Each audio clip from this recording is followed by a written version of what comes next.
Il existe une règle non écrite que tu suis depuis l'enfance, plus dangereuse que n'importe quelle religion, plus efficace que n'importe quel gouvernement pour maintenir un peuple obéissant. On ne la nomme jamais.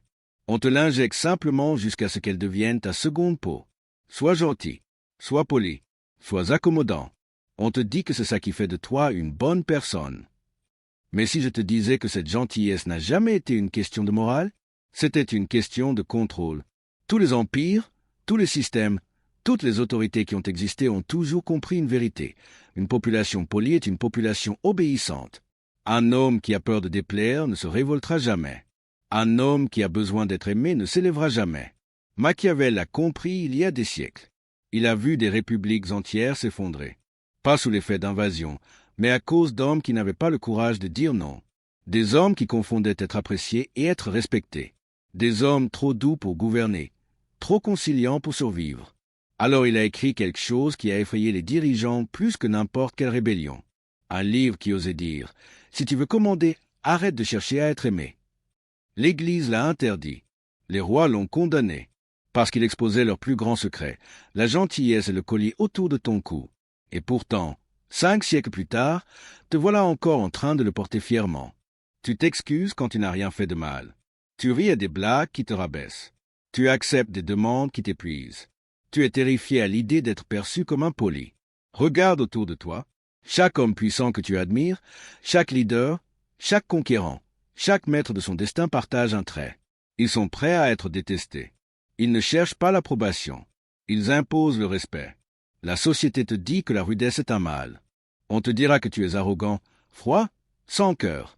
On a dit la même chose de chaque grand homme qui a refusé de se mettre à genoux. Voici la vérité que Machiavel a tenté de t'enseigner. Tu ne peux pas être puissant et complaisant en même temps. Tu dois choisir. Parce qu'au moment où tu cesses de vouloir être aimé, tu deviens libre. Tu deviens dangereux. Tu deviens réel. Ce que tu t'apprêtes à entendre n'est pas du développement personnel. C'est une stratégie de guerre. Un manuel pour tuer la partie la plus faible en toi. Le serviteur obéissant, souriant, qui craint le rejet plus que l'échec. Tu n'es pas né pour être accommodant. Tu es né pour être redoutable. Alors tu le people pleaser à l'intérieur de toi. Pas demain, pas graduellement. Maintenant, parce que plus il survit, plus tu meurs. Il y a une maladie qui ronge l'homme moderne. Subtile, silencieuse et construite depuis des siècles. Elle n'attaque pas le corps. Elle dévore la volonté. Elle infecte la colonne vertébrale. Elle laisse l'esprit vif mais l'âme obéissante. Machiavel l'aurait appelé exactement ce qu'elle est, une maladie politique déguisée en vertu. La plupart des hommes ignorent qu'ils sont infectés. Ils pensent que leur gentillesse est de la moralité. Ils pensent que leur silence est de la maturité. Ils croient que leurs sacrifices sont nobles. Mais sous ce masque se cache la vérité, plaire de la peur déguisée en sourire. La maladie commence tôt. Le premier jour où tu es puni pour avoir dit non. Le premier jour où on te dit d'arrêter d'être difficile. Le premier jour où on te récompense pour être resté silencieux. Tu apprends très jeune que l'approbation égale sécurité. On t'enseigne que rendre les autres mal à l'aise te rend mauvais. On te conditionne à croire que le conflit est dangereux et que l'harmonie est sacrée. Alors tu t'adaptes. Tu enfouis ta colère. Tu éteins tes instincts. Tu remplaces tes propres désirs par tout ce qui maintient la paix. Avec le temps, ça devient une habitude, puis une croyance, puis une identité. Et le monde applaudit. Quel bon garçon! Il est tellement poli. Il est tellement facile à vivre. On applaudit la maladie parce qu'elle te rend prévisible, parce qu'elle te rend inoffensif, parce qu'elle fait de toi quelqu'un qui ne les défiera jamais. À l'âge adulte, les symptômes sont complets. Tu t'excuses sans raison. Tu dis oui par réflexe. Tu acceptes des relations qui te vident parce que tu préfères être malheureux que seul. Tu travailles plus que tout le monde, mais parles moins que n'importe qui. Tu tolères insultes, délais, manque de respect, et tu te convaincs que ce n'est pas grave. Tout devient pas grave, jusqu'au jour où tu réalises que ta vie entière est devenue un long pas grave. Pendant ce temps, les autres continuent de prendre, parce que la maladie ne rend pas les gens plus gentils. Elle les rend plus exigeants. Le people pleaser perd toujours. Tu crois que les gens apprécient ta gentillesse. Non, ils l'interprètent. Si tu ne sais pas dire non, ils pensent que tu n'as pas de limite. Si tu évites les conflits, ils pensent que tu ne te défendras jamais. Si tu aides tout le monde, ils pensent que ton temps n'a aucune valeur. Si tu es trop disponible, Ils pensent que tu n'es pas important. Les humains ne répondent pas à la gentillesse. Ils répondent aux coups, aux limites, aux conséquences. Le people pleaser essaie d'acheter le respect avec de la gentillesse. Mais la gentillesse est gratuite. Et ce qui est gratuit n'a aucune valeur. Le monde récompense la rareté, pas la générosité. La force, pas la douceur. Et au fond, même le people pleaser le sait. C'est pour ça qu'il est épuisé, ignoré, invisible. Il vit dans une illusion morale alors que tout le monde vit dans la réalité. Le piège psychologique, c'est que le people pleaser est accro. Accro à l'approbation. Accro à la paix. Accro à l'évitement du malaise. Chaque oui lui donne un soulagement temporaire. Au moins, personne n'est fâché contre moi. Il échange son respect de lui-même contre quelques minutes de calme. Il sacrifie son intégrité pour du confort. Il sacrifie son futur pour éviter un moment de tension. Et le pire, il croit être bon. Il croit être noble. Mais il n'y a rien de noble dans la faiblesse. Rien de moral dans le mensonge poli. Rien de vertueux dans le sacrifice unilatéral. Puis arrive le moment de rupture. Le masque se fissure. La colère accumulée remonte. Parce que sous chaque personne trop gentille, il y a un homme rempli d'années de ressentiments silencieux. Pas parce que les autres l'ont détruit, mais parce qu'il ne s'est jamais protégé. Voilà. La maladie, ce n'est pas le monde qui t'abuse. C'est toi qui le laisses faire. Une fois que tu vois ça, tu ne peux plus revenir en arrière.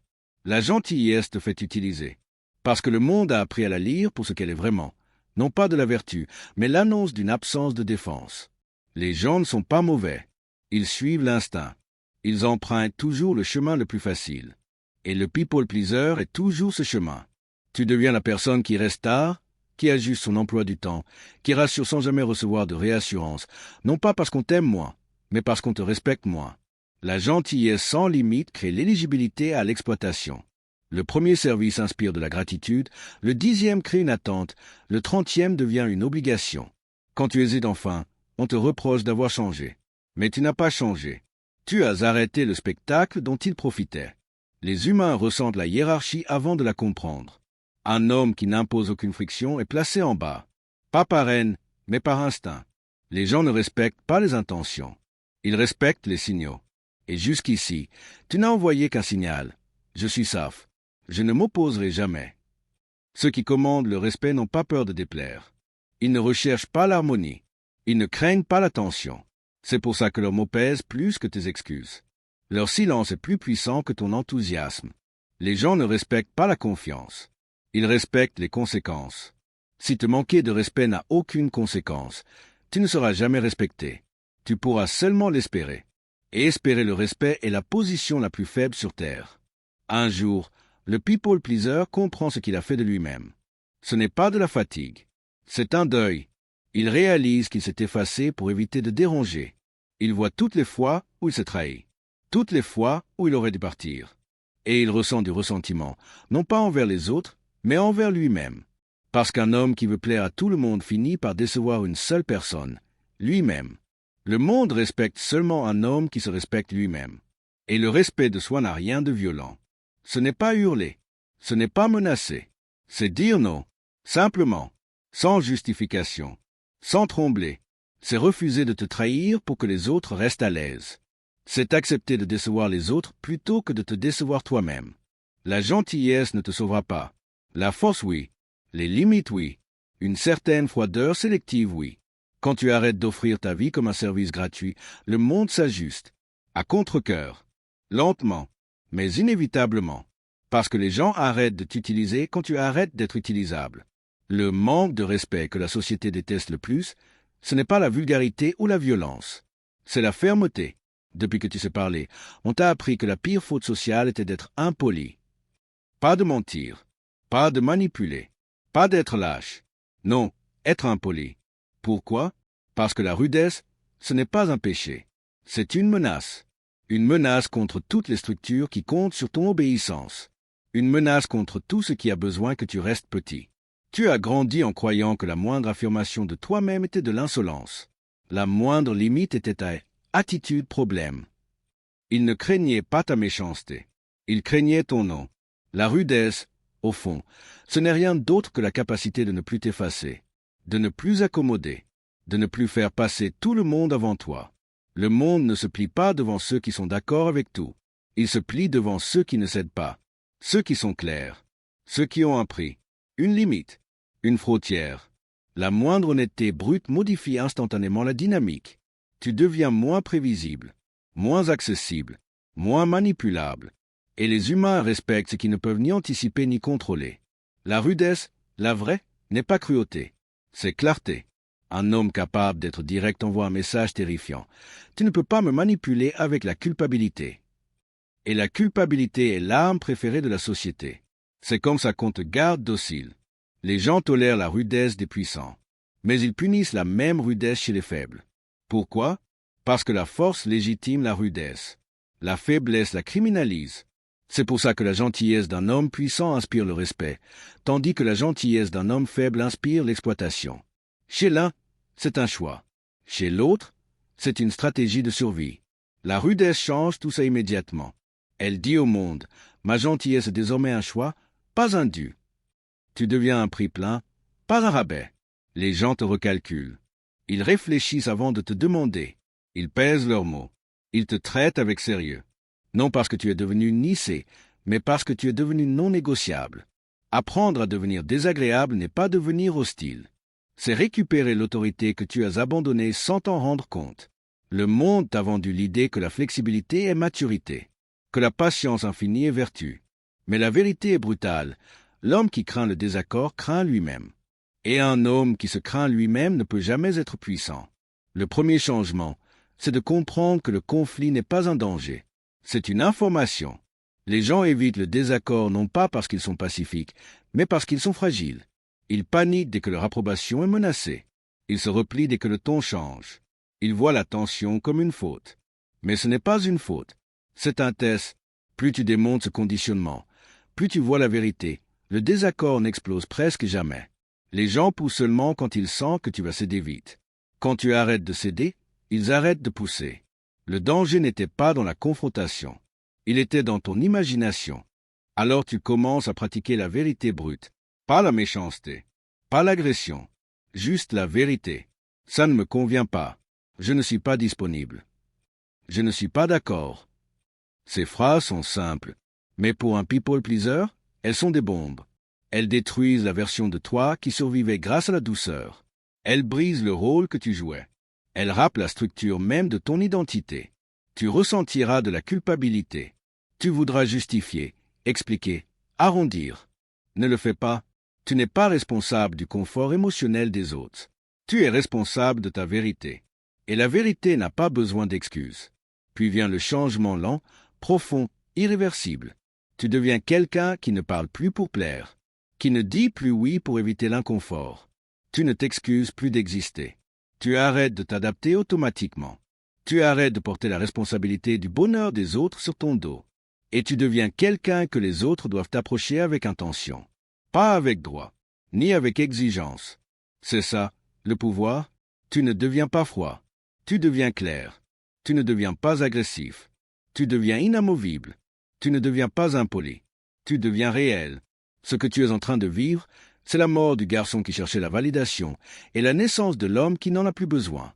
C'est la chute de l'ancien toi, celui qui disparaissait pour survivre. C'est la fin de l'esclavage psychologique. Une fois que tu franchis ce point, quelque chose change pour toujours. Tu arrêtes de vivre en réaction et tu commences à vivre en construction. Tu arrêtes d'espérer qu'on te choisisse. Tu te choisis toi-même. Et le monde s'adapte. Le toi qui émerge n'est pas arrogant. Il est souverain, pas cruel, inflexible, pas bruyant, indéniable. Et il ne repliera plus jamais son dos pour préserver une paix qui ne lui a jamais profité. Tu es arrivé jusqu'ici. Tu as vu ce que la plupart des hommes ne verront jamais. Tu as brisé l'illusion. Tu as enterré l'ancien toi. Maintenant vient la vraie guerre, maintenir cette version chaque jour. Le monde tentera de te ramener au rôle ancien, le gentil, le pratique, le docile. Tu ne dois pas céder. Tu tiens ton terrain. Tu protèges ta voix. Tu te choisis. Pas une fois. Tous les jours. Et si quelque chose dans ce voyage t'a réveillé, si une phrase a fissuré ta façade, si tu as senti l'ancien toi se mettre à trembler, alors tu es prêt pour la suite. Reste ici. On continue. Like la vidéo, abonne-toi à la chaîne et avance dans le prochain chapitre avec la même force inexcusable que tu viens de découvrir.